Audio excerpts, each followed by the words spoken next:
En el mundo hay más de 4.540 millones de usuarios en Internet. O sea, casi 2/3 de la población mundial. Cada minuto se suben 500 horas de video a YouTube. En Facebook se comparten hasta 150.000 mensajes y 147.000 fotos por minuto. En un minuto, 87.500 personas tuitean. En un minuto se publican más de 347.000 historias en Instagram. Se reproducen más de 404.000 horas de video en Netflix. Hasta 390.000 aplicaciones son descargadas en Google Play y App Store. En un minuto se envían 188 millones de correos en Gmail. Y TikTok es instalado 2.704 veces. Más de 1.300.000 personas hacen videollamadas o llamadas. En un minuto se llevan a cabo más de 3.8 millones de búsquedas en Google. Y más de 41 millones de mensajes en WhatsApp. ¿Qué hacer con toda la información que nos llega por Facebook, Instagram, Twitter, TikTok, Pinterest, publicidad, revistas, televisión, radio, películas, libros, bibliotecas, podcast, YouTube, chismes? noticias? ¿A qué le pongo atención? ¿Cómo descubro si es o no real? ¿Cómo lo detengo si no fuera cierto? ¿Cómo alzar mi voz en medio de todo este ruido? ¿Cómo interactuar con tanta información? Necesitamos hacerle frente a esta avalancha. Desarrollar habilidades para usar de forma crítica los medios. Ser capaces de elegir, ordenar y entender mejor la información. Analizarla e incluso crearla. O ser todavía más conscientes. Las habilidades para superar este reto se agrupan en la alfabetización mediática e informacional. Y por eso estás hoy aquí.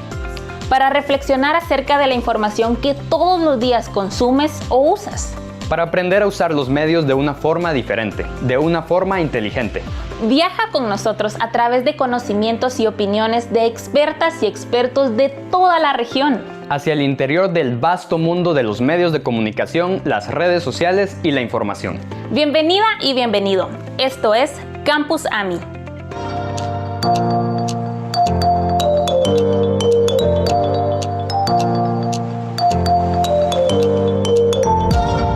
Hola a todos, Hello everybody, welcome again to Campus AMI in Central America, or MILI.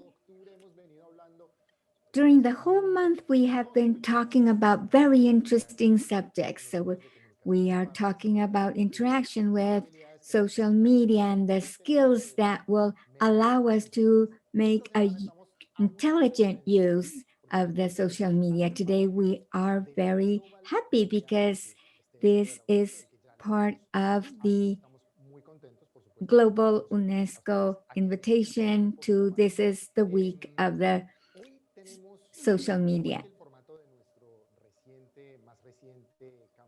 Today, we have two very important and interesting experiences.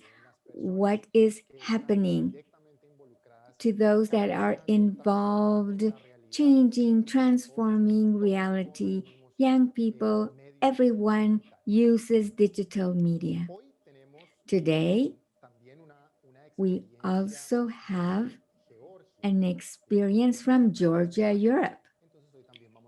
So today we are also going to have interpretation services, English for our participant in English, and for those of you that do not speak English, you will have the Spanish interpretation. So here are the general technical details. It's very simple. You just have to click into interpretation and choose the channel that you wish to listen to. So those of you that don't understand Spanish can hear the English interpretation. Very thrilled to have you here. This is our space to interact and to talk about digital media and to develop and build together better skills to use the media and to know its risks and its opportunities. Muy bien. Voy a presentarles este tema de nuestra sesión. So today's session. I know that we have talked about fake news. We've talked a lot about that. And it's so interesting because we are today presenting people that are working directly with users, young people, changing and transforming that complicated fake news. With new technology, it's much more difficult to see what's real and what isn't. And based on a small reality, things can get way out of hand with misinformation. This type of information is very difficult sometimes to make a difference. What is real, what isn't? Now we have terms like fact-checking, new words, at least for me. I didn't have any idea 10 years ago about what was a fact checker. That was done through the media. They would check the facts. But now the users can do that too. That is why, based on those experiences of verifying, I want to present real fast our two guests, the two experiences. The first one is Tamar Kintshurashvili. She is the director of Media Development Foundation and the project Myth Detector, which is like a laboratory, a myth detector laboratory. Very interesting. We'll talk about more about that. Can you hear us, Tamar? Thank you for being with us. You're on mute, Tamar. There you go. There you go. Okay. Thank you, organizers, for inviting me. Greetings from Georgia. I'm happy to share our experience, how we are dealing with disinformation and preparing young people to digest information critically. Muy bien, muchas gracias. Thank you very much. Our next experience is Edgar Zamora and Gilda Barrientos. Edgar is an expert in AMI in Sónica, and he is in Guatemala City. And Gilda worked at the Sonic space booth, and now she is working of bringing truth to the social media and media in general. I know that her work must be very difficult. And she will talk about that more. Oh, are you there? Can we say hello real fast? Thank you, Juan, for inviting us and for having us here. Sebastian, thank you for the invitation. We're very happy to participate in today's session. Good. We are very happy to have you all here today. So now we're going to talk about your experiences, but we will begin with Georgia's experience. Before giving the floor to Tamara, I want to present a clip that presents the situation and Tamar's organization in Georgia.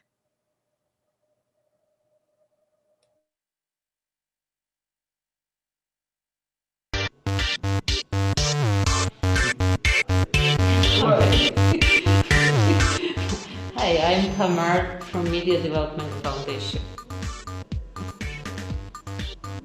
It's about equipping young people with necessary skills to distinguish quality media product from fake news, which is a challenge for this country and which is a part of hybrid warfare.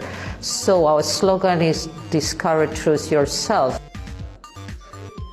Georgian case is innovative in a way that students are actively involved in the process of verification. They are not just passive listeners of training, but They are involved daily in fact-checking and verification, and they are active after completion of courses.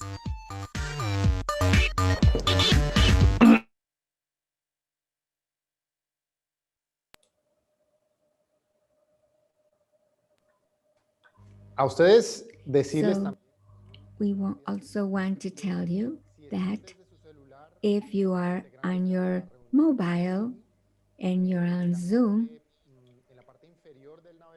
on the bottom, you can find the option for interpretation so that you can hear in Spanish Tamar's experience. If you can't do it, please send a message through the chat and we will help you with that to see how you can activate the service. Okay, so Tamar, the floor is all yours. Thank you again for invitation. 6 years ago, our organization established fact-checking website, mythdetector.g, to track disinformation. You rightly mentioned it was part of journalistic job before to verify facts, but there was no understanding of separate profession as a fact checkers. What happened because the traditional notion of media was changed. Nowadays, everyone is a journalist because before it was done by traditional media. Now, when people share information on Facebook or post something, they are also producing the media content. That means that we need to prepare media consumers how to share information wisely and how to digest information wisely. So we decided to launch the Myth Detector Lab to share this experience with young people, with non-journalists, because nowadays everyone is journalist. My neighbors without journalistic diploma or without specific experience in media, they can also contribute to social network by different content, whether it's visual or the written one. So we decided to provide courses to young people, and these courses are not only training or seminars, but internship. They can practice this knowledge in practice. We do weekly seminars for people with different backgrounds. We have lawyers, economists, political scientists, and they get this knowledge about the media, how media operates in democratic society, how they can verify the fake stories through different open source tools, and how they can produce stories. So their stories are published on our website, which is part of International Fact Checkers Network. And recently we joined Facebook's third-party partnership program, which allows us to flag the fake content. And the people who share this information on Facebook receive notification that the content is false, and Facebook reduces distribution of content labeled by us. And students are the part of this process, educating public, and they are amplifiers of this knowledge. They are not only trained by us, but they are themselves involved in trainings on media literacy, and they are spreading this knowledge, and they go to the different villages and locations in order to educate other people and help to protect information environment from pollution. It's especially crucial nowadays because the spread of disinformation or misinformation on pandemics is a challenge for all world, and our students were debunking the stories on different types of story on vaccination or political type of news. And we have competition at the end of this project to reveal best media product produced by our participants and alumni. Most important, many of these people are involved in our project after completion of the program because they have specific experience, knowledge, and they are valuable resource in terms of media literacy or fact-checking. This is in short, and I am open to answer your questions about the project.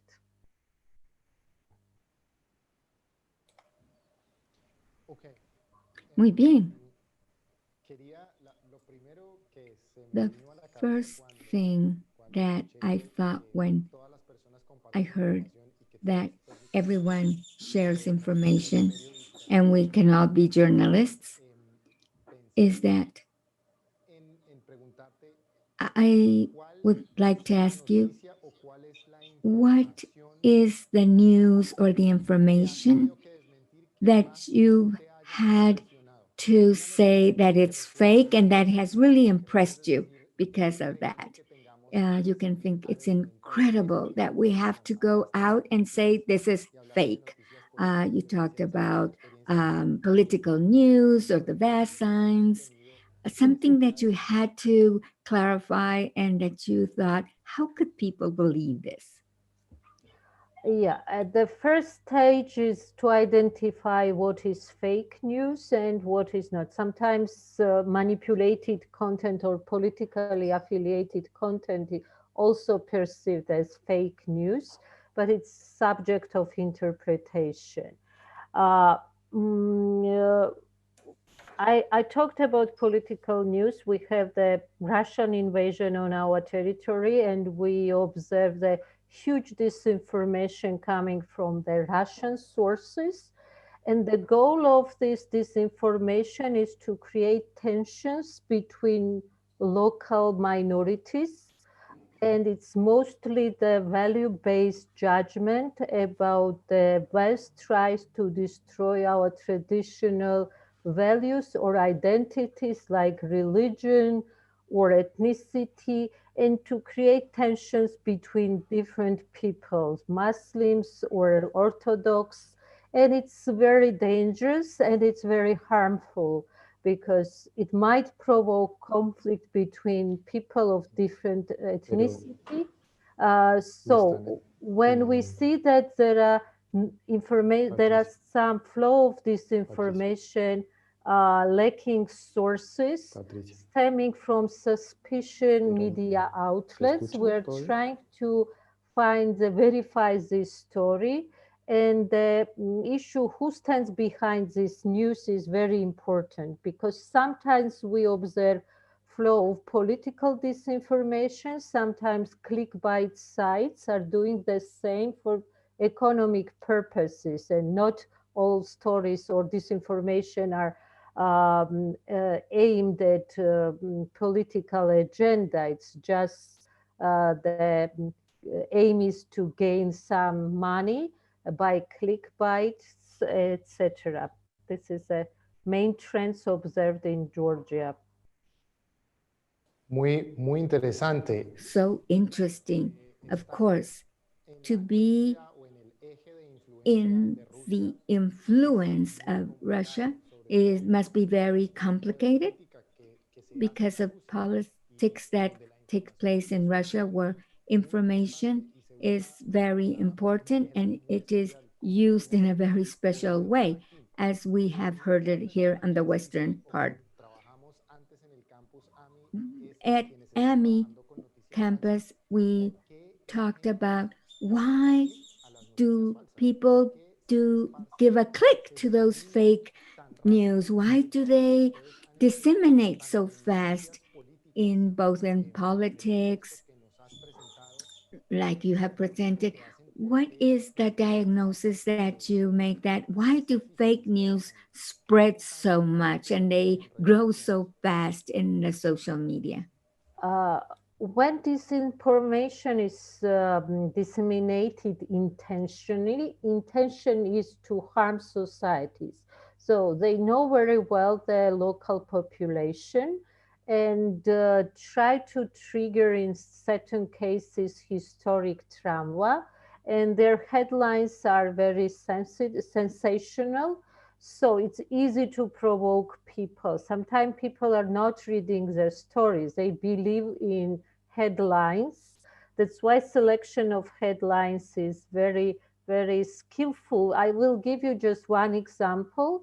There are a lot of disinformation related to neighboring Turkey because 100 years ago, the part of Georgia was occupied by Ottoman Empire. So they are trying to trigger historic trauma and to create some tension between local Muslims and the Christians. So the goal is, in this case, is to harm society and to create conflicts. So sometimes media makes mistakes. It's not intentional. There are accountability mechanisms when journalists can correct their mistakes. There are councils, ethic councils, or some institutional mechanism. But when you disseminate the fake story intentionally with aim to harm society, this is totally different case. And the goal is, in this case, political agenda. It might be local political agenda. It's not only Russia interfering. We have some cases. We discovered the blogger, he had real name, Georgi, which is Georgian name, but his photo was generated by artificial intelligence. So he was quoted by the local media as a real person against political opponents of current government. When we discovered this photo was artificially created, then he changed his name on Facebook and called himself artificial intelligence blogger. Later, Facebook removed this account, but this is the way how people might be manipulated. Uh, and that's why we need fact checking. You rightly mentioned that your question was why people should believe you. It's a tricky question and it's related to discussion whether fact checking is effective. But I think even they are not, people are not believing always you, but you are also labeling them and demonizing these sources, leaving these media outlets without um, any checking or watchdogging is also dangerous. I think we should identify problem and we should use the different methods in order to reach wider audience. I think this Facebook third-party program is helpful because people who share these fake stories on Facebook receive notification from algorithm that this was verified by third-party fact checkers. Very interesting. And now I have to present our illustrator that helps us with our doodle memory. Gabriela, welcome. I hope that you will be as creative as last time that you were with us. Let's see, where is Gabriela? Let's go over to you. I am going to share what we are seeing.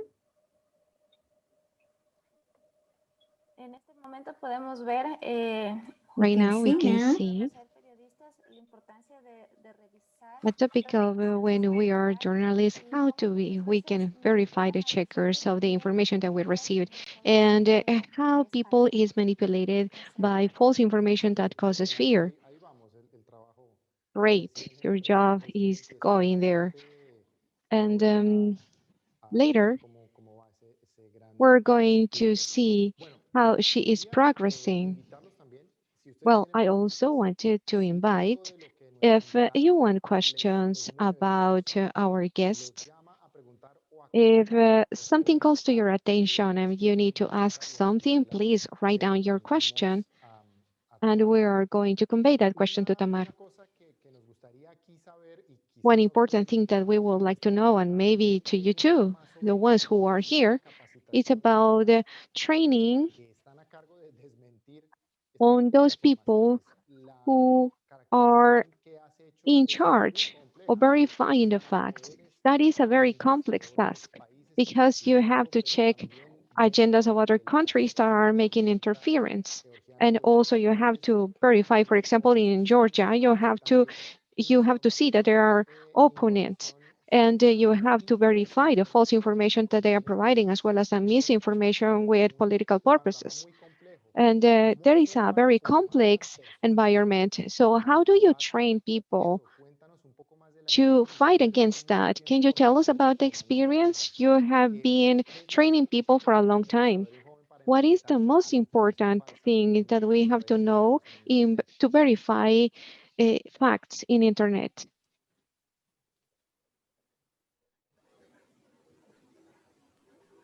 Since our participants are not journalists, we start with general training on media, how media operates, how they should publish information, their sources, what is the value of the information to balance the government, how media should fulfill its watchdogging function, what is media ethics, what is the hate speech. Then we go to the verification skills.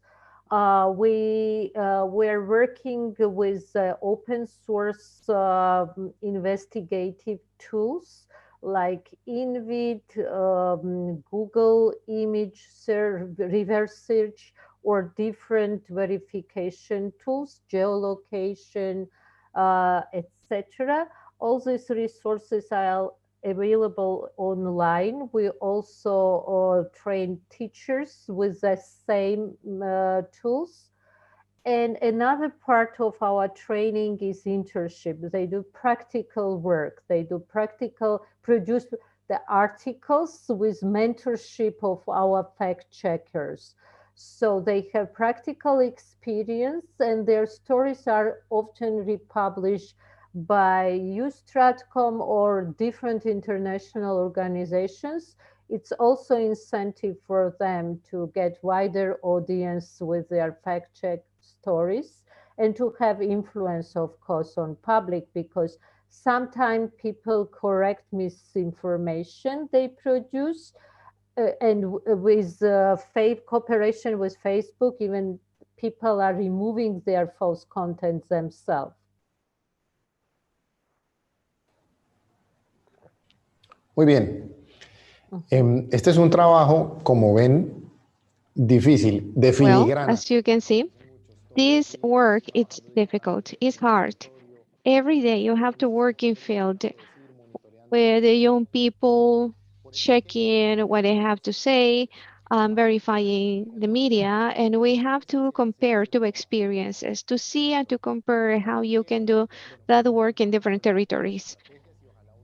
Later, we're going to continue talking about the strategies and some tips. And I know Tamar's organization has very interesting material that we all maybe have interest in.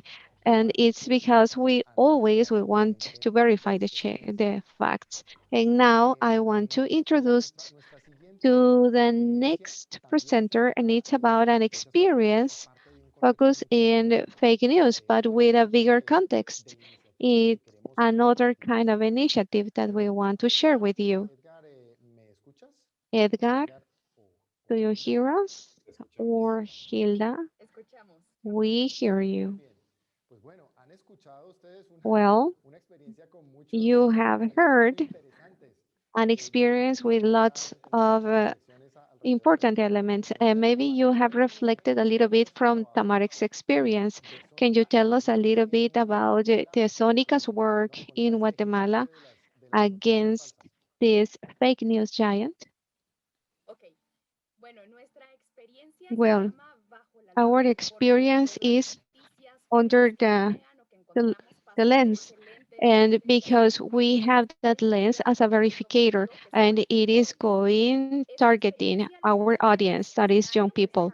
We started this experience with the pandemic experience because our purpose is to verify all the misinformation that we find in social media about coronavirus.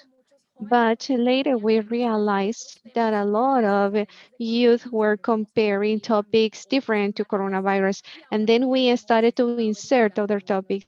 Now we are verifying news, environment news, space actually, news that are telling us that there was an asteroid that is coming to impact the Earth.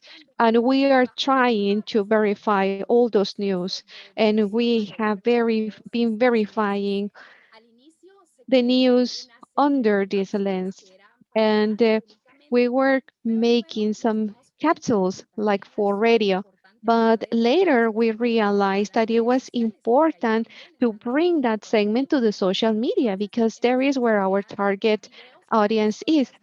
And we started to work stories for Instagram where we were talking about the news that we were verifying during that week and how we could determine if it was a fake news, if it was manipulated, or if it was a truth fact.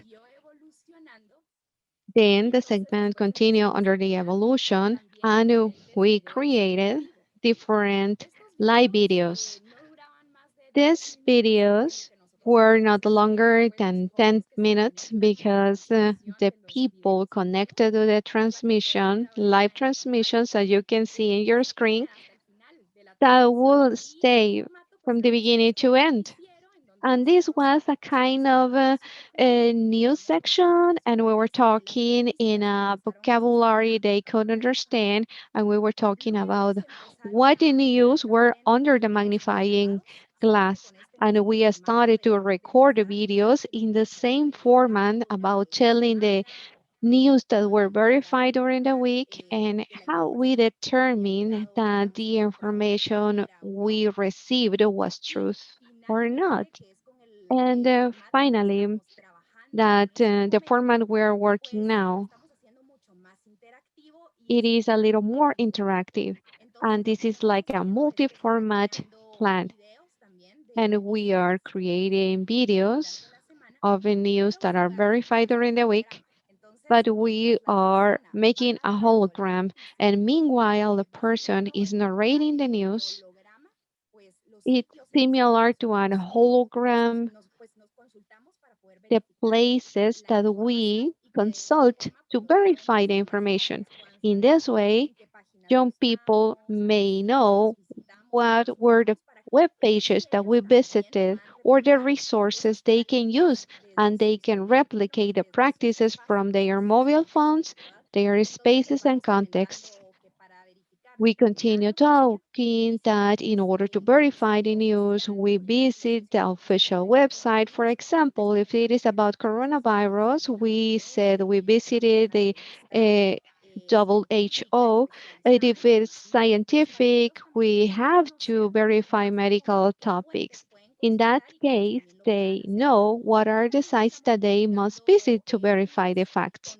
And also, we are checking tweets with other news in order to have those news verified. And the most important thing is not just checking if it is truth when manipulated or false, but also that they can realize how to proceed with the verification of the news.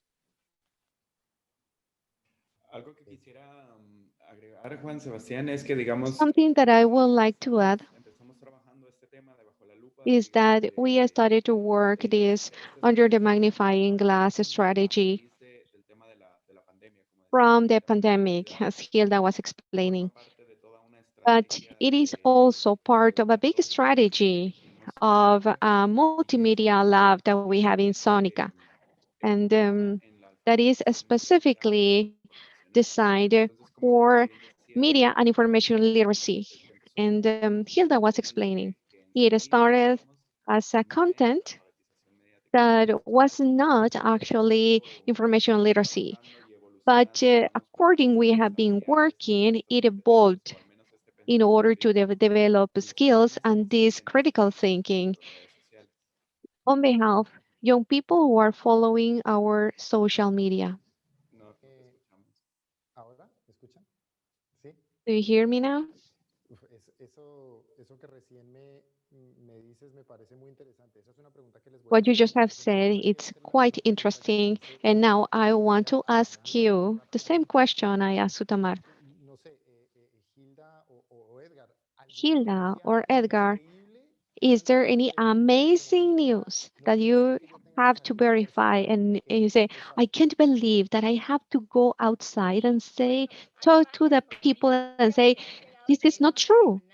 Oh, there are several news that are being shared and created by people, but one of the ones that impacted me a lot, it was when they started to talk that the electromagnetic waves of the 5G cell phone were transmitting the coronavirus.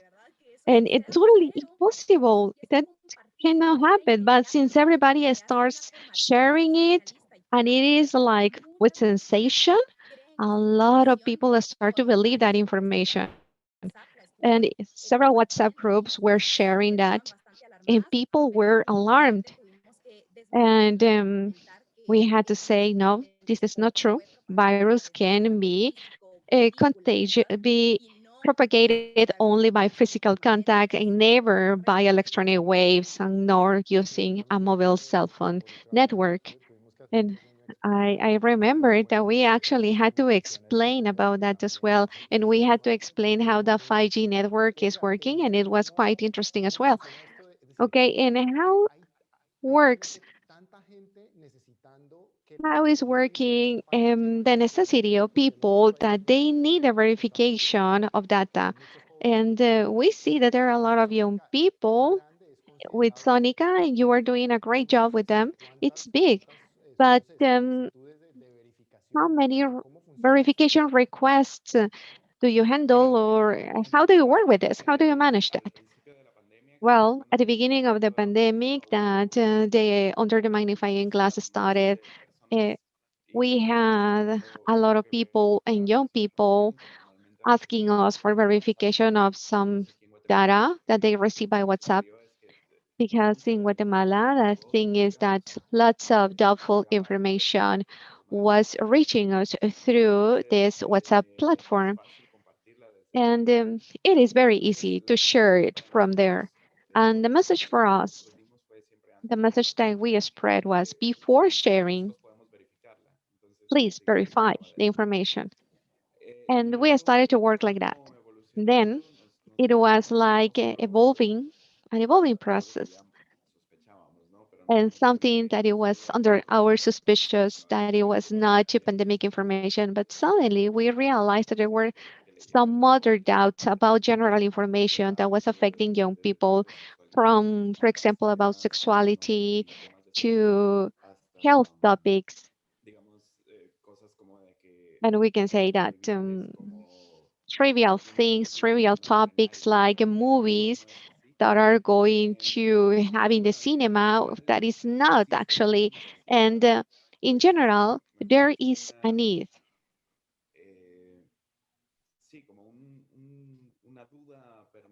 Or we can say there is a permanent doubt in young people who have contact with lots of information, but with a doubt, instead of verifying, we just share it.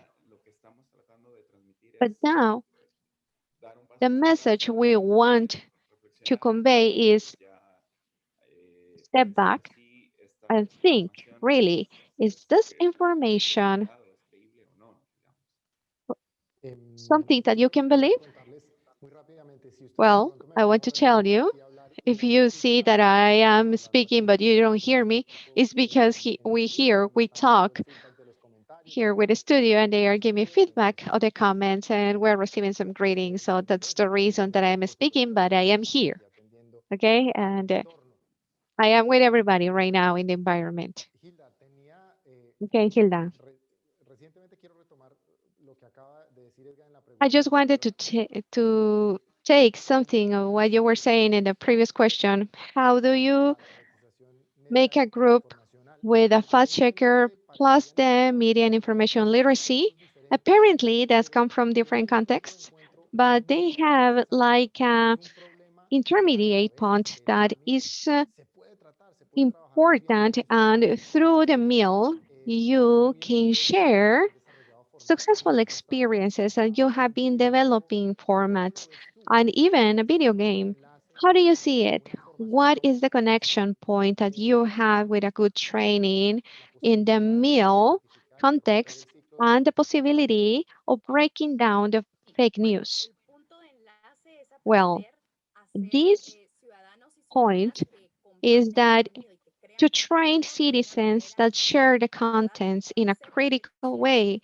What I mean is to be reflexive before sharing information, before creating specific news in any format. It can be an audio, a video, text, and apply the different meal skills, the analysis, reflection, action, and that is the specific point. Be aware of what I am going to create and I'm going to share is not going misinformed anybody, but it is going to inform in the best way to all the people who reach that information.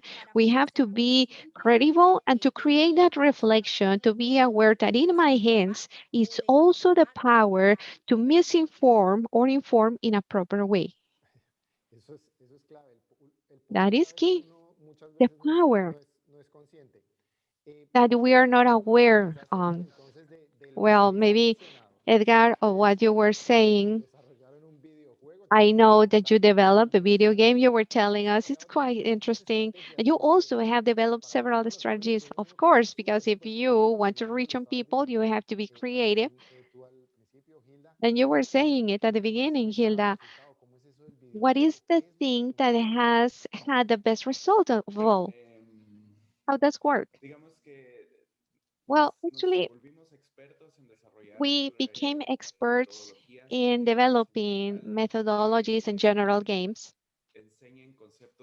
that are teaching very punctual information about the media and information literacy. And the project Hilda is working with, it is a circuit of games, analog games, to create digital concepts. Well, we have similar to memory. It is like a game that you have to match pair of cards, but instead, this memory, it is an original picture with a manipulated picture. And what is the kind of manipulation this picture suffered?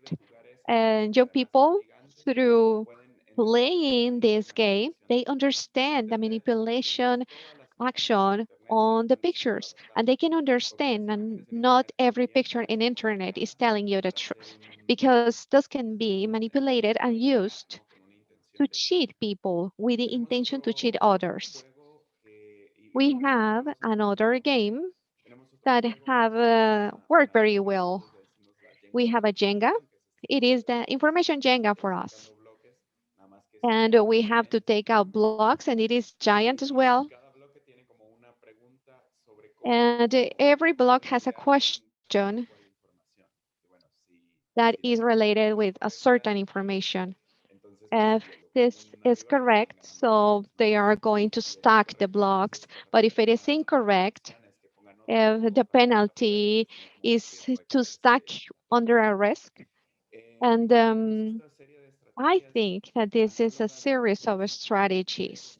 And we also have a physical printed comic at is talking also about digital security. And we have developed these strategies. And through the pandemic, we have been strengthened that was accumulated during the time. And we started to think what were the digital strategies that we can practice. And it was not just thinking about the analog path because we are not interested for the digital. No, it is not that. It is because we had the opportunity to interact with more audience in a physical space.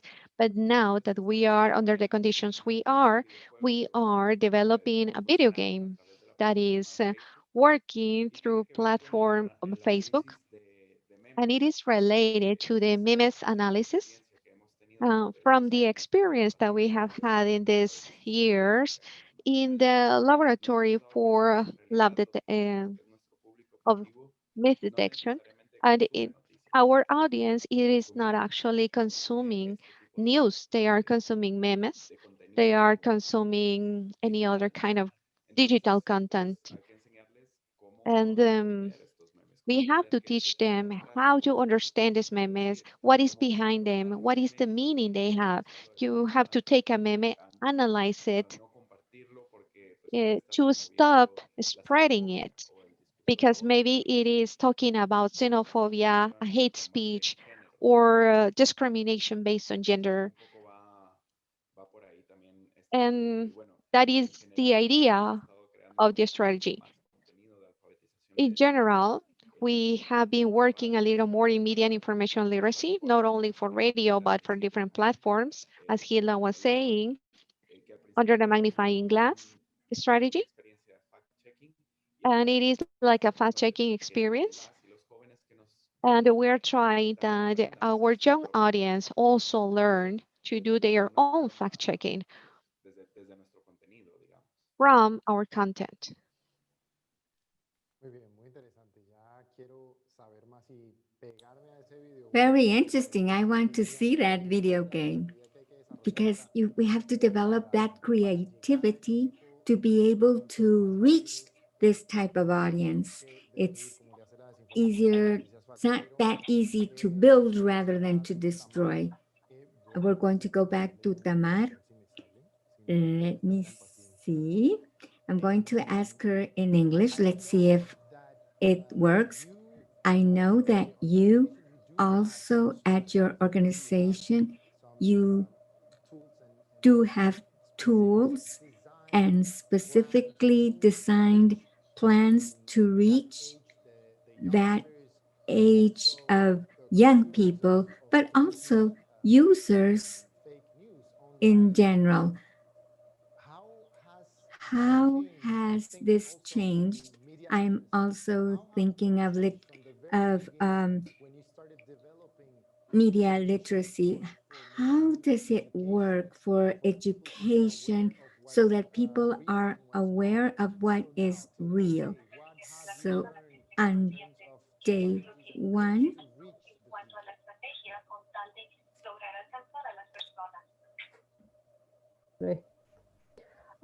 We are using our fact-checking resources to develop educational materials because the media literacy is based on mistakes of others.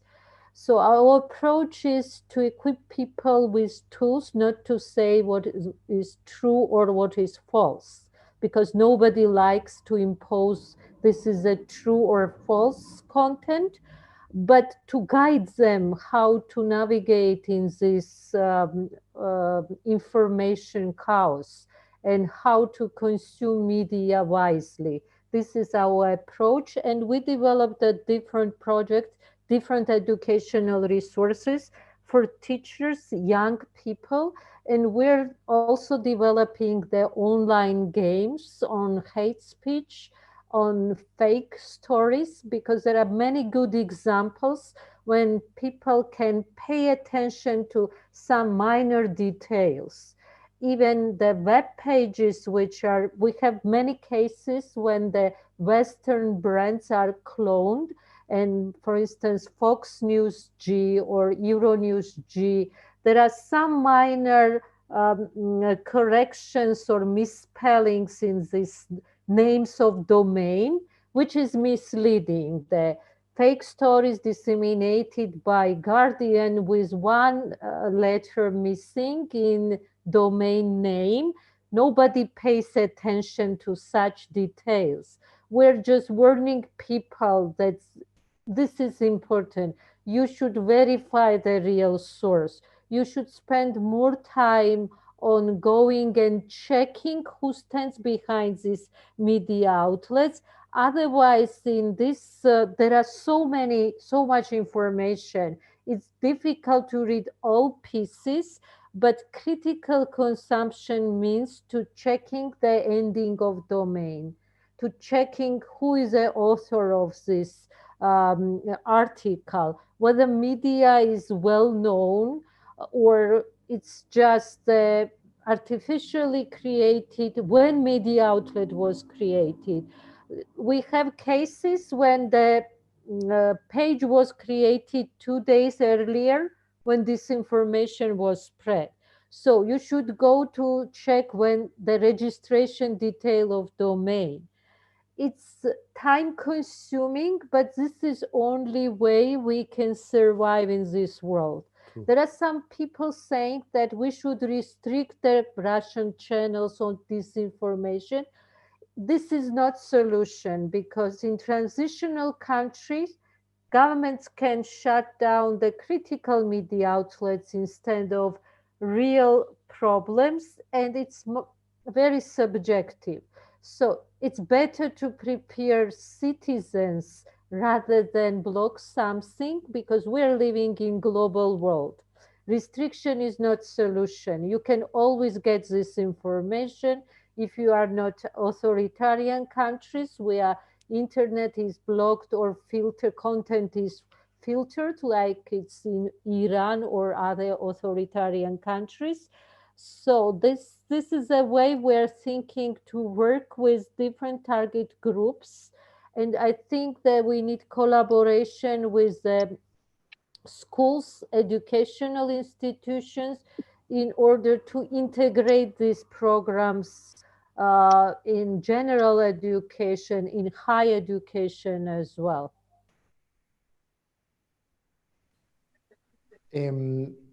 Muy interesante. Very, very interesting. Everything that you have said, I take away, go to the domain. That's great. We're going to talk later on tips, but check the dominion. Was it recently launched?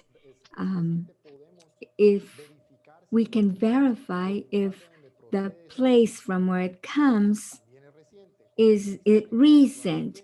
How many users does it have? Build a profile. And that makes it easier for me to check. And others, for example, the spelling differences, be it a radio or a TV show, news. So that's important too. I want to do this exchange of information much more complex. I want to ask you the following. Let's say there's an easier task when you actually can prove and verify in terms if a prime minister goes and meets another government, talks about what happened, they can easily check if it was like that or not. What happens with religious information, with specific debates that are very complex to handle? For example, LGBT rights or abortion. The exchange of information between religions. How would you handle that information? What would you tell citizens to engage in this sensitive information? Yeah, very important question. Actually, it's a part of Russian disinformation campaign because it's based on the Russian world concept. This means the cooperation of Russian Orthodox Church with Kremlin, which tries to sow fear of losing identity among post-Soviet countries and among the people of Orthodox belief in countries where Orthodoxy is a dominant religion. So the fear is that constant that the West tries to destroy our traditional values and impose the same-sex marriage and fights with our religion.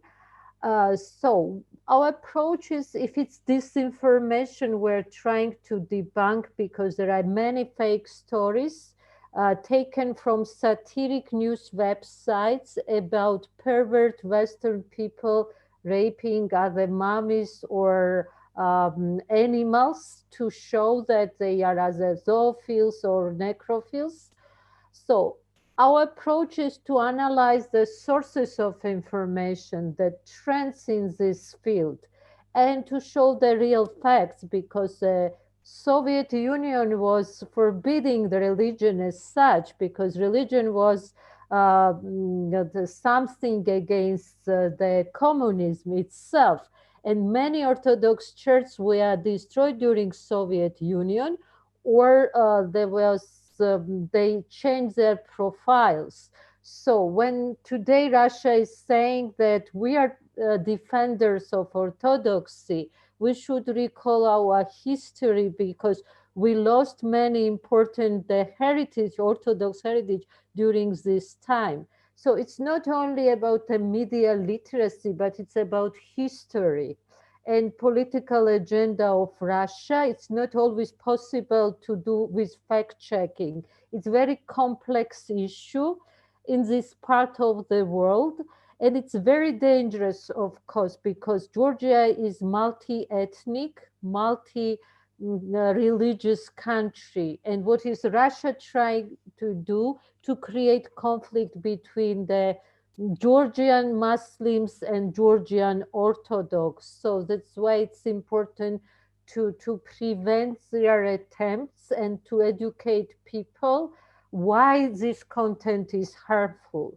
Maybe you don't like the LGBT people, you have right, but when somebody tries to provoke tensions, even physical one, it's dangerous for society. And interference in these local affairs and goal to harm society is a security challenge in certain understanding, because information might be weapon used against the local society and provoke conflicts between neighboring countries.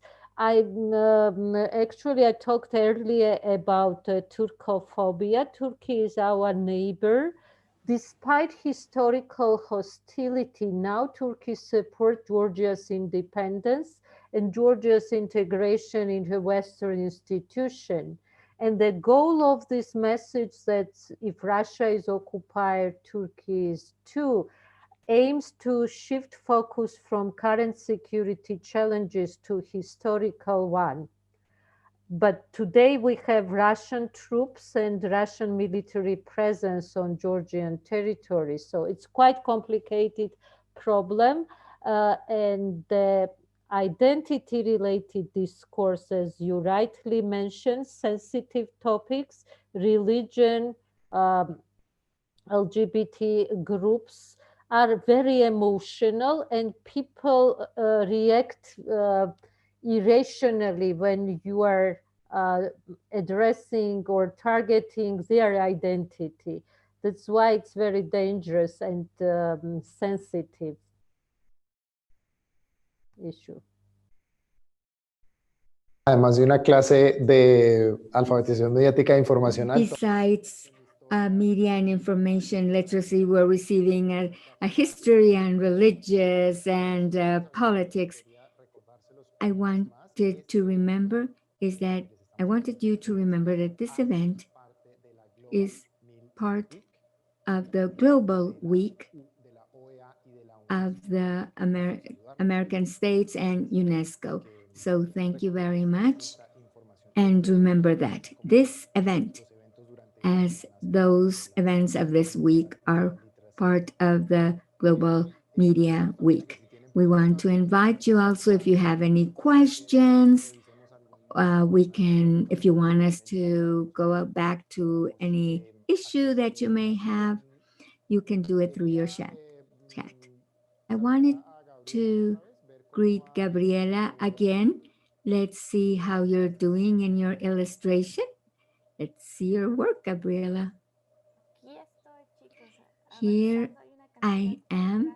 There is so much information, but it's getting the idea. So we can see the amount of information and how we can receive it, and the ludic resources that you're using, and all the prejudice and hateful language that can be used, and be it religious or gender. It's very complicated. It is complicated. And I think that now we should go to ask the question to the other part of the planet in Central America to see if Edgar can tell us, and Gilda, what happens in Central America. There's fake news in regard to religion, LGBT, IQ. How do you work with that? Are there debates on that? It's very complicated, like Gabriela said. Is it, have you ever encountered some issue where it has been very difficult to check facts in Guatemala? Well, currently, we haven't had to verify this type of news, at least not yet, related to LGBT or religion that could develop into controversy. But Guatemala is a very traditional country where definitely it is very complicated to talk about these issues. And through fake news or memes, as you have mentioned, it is done like joke, this type of subjects. And the news that are created around this, of course, have the intention of influencing in the ideology of the rest of the people regarding this subject. But as we were commenting before, a very deep work has been done regarding this type of subjects to put the young people on the rights that every person has and the different forms where we can not contribute to continue reproducing this hateful language and speech regarding different subjects and can be racism. But yes, we have done a large job regarding not promoting hateful speech through memes, through news, through different information that has many formats of videos, audios, texts, images, and it goes through WhatsApp, Facebook, and we have always approached this during different workshops, the rights that every person has because we're all human beings. Edgar, let's say I am worried, I'm a worried citizen, and I don't know how to verify the information, and I want someone to help me. If go to Sónica and I need some tools or tips for a common citizen that doesn't have much knowledge. Sometimes we talk to young people because they develop those capacities to be able to check on fake news or to be critical in our thinking. Tell me, I don't know anything about this. What should I know? What tips would you tell me? What tools can I use? What can you say about that? Well, in first place, what we always tell those that follow us is if the information generates a very strong emotion on you, question it, because all fake news somehow is designed to generate emotions. That would be something where you can see that that idea is taking you somewhere. And then, where does that information come from? What source? Who's the author? If the information comes through WhatsApp, probably it's not made by anyone. It doesn't have an author. And that would be the second checkpoint that you could have. If it's not signed, probably it's fake. A third idea would be many times the information could be true, could be a true information, and something that happened, but it's taken out of context. So another idea would be to see, let's see, we have an information that was true in its time, but that was 10 years ago. So that would be the following idea. And then when we read the information that we receive, see what other sources they are citing. Or does it just say something without giving us another source? That could be another tip that it isn't very true, because something that is verified, it always has other voices. For example, under the magnifying loupe, we We don't just do one source, but do two. Yesterday, I think, we saw one that said the health, worldwide health says this, and then this doctor at this university says this. So there are two different sources, two different authors, and they both agree on the same subject. That means it might be true. But if it's only mentioning one source, or it's a person's voice giving a very punctual information without commenting on another source, it may be fake. And one first tool could be that everyone, when we receive that information through WhatsApp, is where we mostly receive it here in Guatemala, is copy a little bit of that text, put it on Google, and see what happens. And from what you receive through Google, check on the author, the date, and if in the information you find other sources, very basic ideas of how we could check the information. But that's work, because we receive the information, we have to take all these steps, and as a common citizen, maybe we don't have the time or we don't want to do it. Then I would say, don't share it. I don't have the time to verify it. I just won't share it. Yes, that's true. Now, it has happened lately with Twitter 2 or 3 times.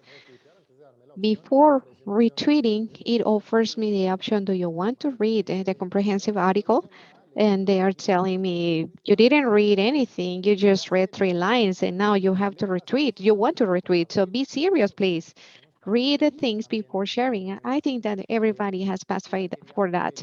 And Hilda, I wanted to show you this same zine. Okay, I already identified that I have fake news, and I say, how come they continue talking about the 5G is transmitting the disease? Just no more. Okay, it's word enough to answer, to comment that fake news in Facebook, to promote, fight, and hard discussions in Facebook and say, please, uncle, colleague, think about it, or something like that? Do you think that is working somehow?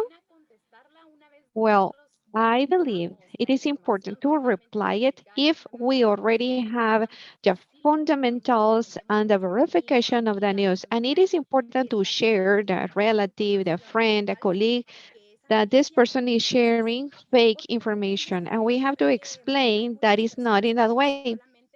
We have to remember that there are a lot of people who are just retweeting or sharing the information. They didn't have enough time to verify, or they couldn't verify it properly, but they are just misinforming other people. And I have faced that situation where we already verify the news in different WhatsApp groups, and I still receive it. I still receive the misinformation to others.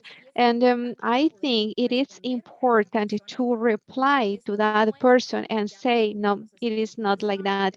It already was verified. It is saying that the vaccine is not ready, and this other source confirms that, but we don't have to promote a hate speech.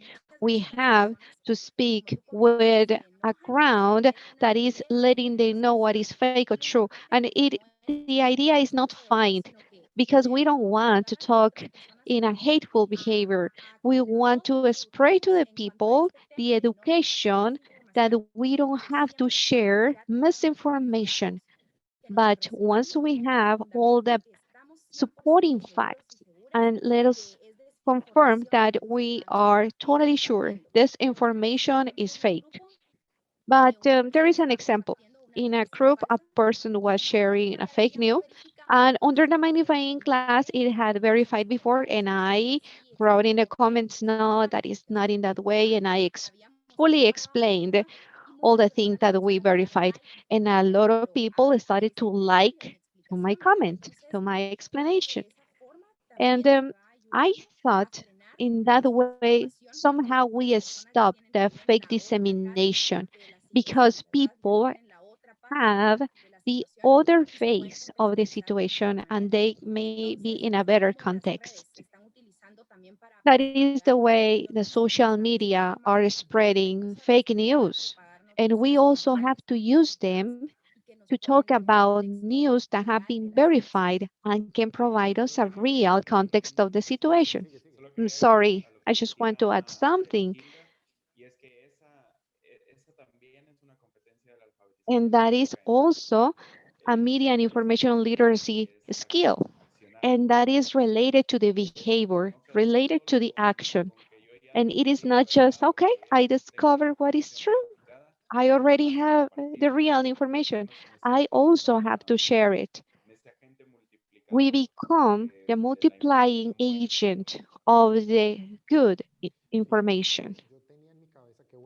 Well, it's great to have that in clarity and to open it in discussion, because I had in my hand, especially in Facebook, in my humble opinion, Facebook is like the miscellaneous store, and you can see like plastic items. We can say, I'm sorry for the figure, but when there is a fake news, and sometimes there is like the label, this information hasn't been verified, and I don't share it because this is an algorithm that gives an addition to the news, and it is easier to spread. But obviously, you have to be trained, you have to be informed, and you have to be sure that you are not going to share that. You have to be aware of that situation. But that is the training is useful for. Okay, we are reaching to the end of our event, and I want to talk to Tamar again. And I want to ask you about some advice, some tips. As Edgar was very concrete, for example, and we would like to make sure, I know that you already told us about to verify the domain of websites, but some other tips are very important for the people who is new in this and they don't know how to confirm information in the web. Yes, actually, I would like to reflect on the last topic Edgar was talking and Gilda about the people who share the false information. Sometimes they are doing this unintentionally because they are not always reading what they are sharing. I'm sharing some information because my friend who is close to my mindset shared it. I trust my friend and something he's sharing close to my understanding what is going on. So that's why we are always in our the advertisements, in our promotional materials are underlining that the media consumers are all also responsible what they are sharing because they are also distributors of rumors or misinformation if they are not reading the story critically. So this is a difference between old media and new notion of media because it's responsibility of all people, all media consumers. Distribution of news is one of the function of traditional media. So our advice is to think before share, to check sources like it was mentioned by Edgar, to check background of the source because sometimes the sources are invented, they are not real people. There was the artist in Russia who was interviewed as a source in Odessa once. A second time she was in Moscow, the doctor with totally different professions. So the background of source also is important. This checking the who stands behind media outlet helps us understand intention of the media, whether this is political, economic, or this is just poor reporting skill and lack of professionalism, because this is also case. Whether media is accountable for their mistakes, because if they are distributing this story unintentionally, they can correct these mistakes. And all of us are doing some mistakes. It's a human nature, but we should have the accountability mechanism in place in order to improve what was distributed unintentionally. And of course, the context is important because sometimes some facts are true, but they are presented in misleading contexts. That's why understanding of what is going on is important to have the clear knowledge about the facts which are presented in misleading way. So even it's difficult to do so many work to check images, verify photos, go to Google Earth, we should understand that without verification, we are spreading lies unintentionally, and it's responsibility of citizens not to contribute to the agenda of the people who in some cases are politically motivated or for other reasons. Quiero preguntarte como periodista, como I persona want to que ask you, trabaja y tiene un mandato ético de buscar la verdad de los hechos, lo que realmente pasó. Ustedes trabajan desmitificando información de personas muy poderosas y de contextos muy complicados. ¿Cuál ha sido la reacción que han recibido en redes cuando desmienten una noticia o cuando estas personas que son formadas y educadas por ustedes desmienten una noticia? Pregunto, ¿han recibido agresiones, incluso hackeos, ataques informáticos? ¿Cómo ha sido este trabajo difícil de de desmitificar mitos que a veces ni siquiera vienen de la misma Georgia, sino de otros lugares y de otros actores políticos.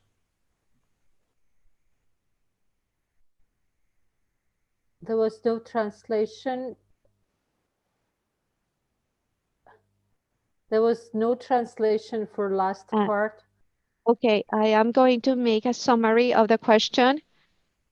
And the question was about Really quick, if you could share with us the experience of when you're debunking this information and sort of bringing down all the myths. They are set up by very powerful people, as you have said, and behind it there is, when it's not the mistake of the reporter, you also said it, there's also a campaign of disinformation, of misinformation. When you engage, or the people that you educated and formed to tackle that, to tackle misinformation, when you do that, have you had retaliation? Have you had hacking problems? How has the reaction been from these bots, for example? When you call it and when you say this is a lie and this is not okay, what is the reaction on the social media, for example? Yeah, there was some attacks, public attacks, the personal attacks on fringe media outlets, calling us as a politically motivated or liars. But actually, it did not work, I would say. And after we signed this cooperation with Facebook, which allows us to reach bigger audience and label content with fake story, many people or pages are removing the false content. So they are responsive. This is not a solution as such, because they should correct mistakes. There is no excuse why they are removing, because algorithm remembers the mistakes and fake stories they are spreading, and they can limit dissemination of either advertisement or further distribution of the fake story. It becomes, there are less attacks now, but initially it was quite organized against our organization, and not only against us, because other civil society organizations who are active in terms of watchdogging government's activities, they were also attacked by trolls, bots, and coordinated campaign. But since we have this cooperation with Facebook and other international organizations, actually they are suffering more, because Facebook removed the government affiliated account twice. It was almost 500 pages affiliated with the ruling party, and the Facebook sanctions helped because they are not coordinated in the manner like it was before. Of course, they changed their tactics and they are acting in a different way, but cooperation with industry helps us to prevent further campaigns against civil society actors and our organization as well. Creo que ya I think that the simultaneous translation is working. Okay. So we're almost about to finish. We have just a few minutes. I would like to present Gabriela, but before that, I want to leave a final reflection, and then we go to Gabriela. I want to ask you. There are many reflections, many things to think about, many ideas that we take away. We're thinking about how to activate that critical eye, how to cultivate that desire to verify to our information. because it's a citizen role that makes us citizens if we verify information and to be informed to take decisions. How can that turn into something automatic? And what consequences does it have to do it? If you have any experience, very short because we don't have a lot of time, but an experience of identifying fake news that can help us to understand why that's important to do that. So that's a very complicated question, I know, but now we're going to go to Gabriela to see what she's up to.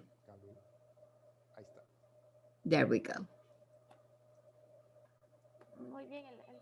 Okay, so it's been very powerful because reviewing information and to help people to identify fake news, it helps to reduce hate speech, and so it also avoids people to abuse people that don't verify the information. We can see on the conversation what our presenters have talked about. We see here the ludic information, interactive spaces, verifying through different languages, and the young people to have those interactive spaces to generate their own verified news. And then I really loved all the plays, how we can play and create this good practice, best practice. And some people don't have the time, they don't verify, and they just share. So this is something that we must avoid. Very interesting. If you have any question, who's the author, where does the information come from? Yes, because it manipulates and makes us feel different emotions, and we have to verify. Even on Facebook, they rob the identity from someone, or they use news that are true news, but it was done years ago or taken out of context. So it's very important to see government activities. From Guatemala, I am sure, contrasting this experience, very important, and to see what happens in other parts of the world too. I think that's very important. Yes, very nice messages. Okay, so thank you very much, our illustrator. All that information, you can find it on the webpage. We're going to be on Facebook and the resources that you can find them. So if you can recommend it to someone, you can also do that. So the last question, which I did before going to the illustrator, Edgar and Gilda.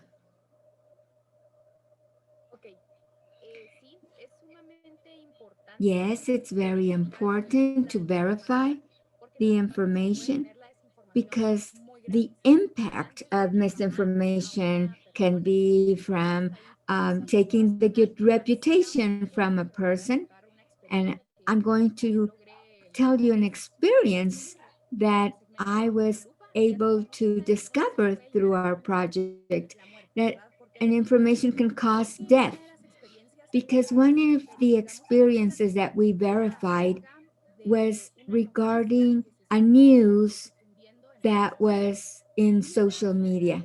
And it was about that to take chlorine was good for avoiding COVID. And of course, different doctors, even World Health Organization said it was not true, and it could even cause death.